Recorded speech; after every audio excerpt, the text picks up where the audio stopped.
Lux chorvadan yangilik. Qadrdonlar, qo'y xonalar ko'rib turibsizlar, ya'ni qo'y qo'ralar kimga kerak bo'ladigan bo'lsa, bittaligidan tortib bu yog'i 10 taligacha yasashib berishaveradi. Undan tashqari o'xirlar, jodilar hammasidan bor ekan. Mana bunisi yangicha versiyada ekan. O'xirlarga bitta e'tibor berib qo'yasizlar. Atsinkovka qilingan, yechiladi, zavodskoydan qolishmaydigan. Ikkita ruchkasi ham bo'ladi ekan. Mana bular ham bunday qilsalar qadrdonlar tahlanadigan variantda bo'ladi.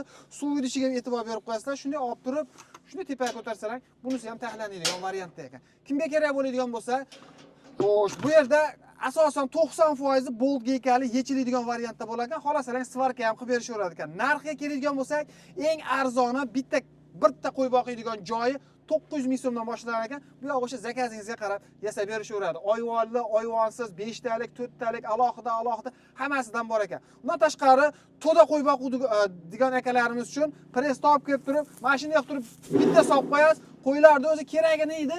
Masalan, tagiga maydalar tushsa, maydalarni ham ekan. Oxirida musor qolib ketadigan bo'lsa, mana bu yerni shunday qilib turib, shunday qilsalar mana to'kib yuboraveradi ekan. Bunimizni narxiga keladigan bo'lsak, 1.600.000 so'mdan ikki xil variantda bor ekan. Jodilarga e'tibor berib qo'yasizlar.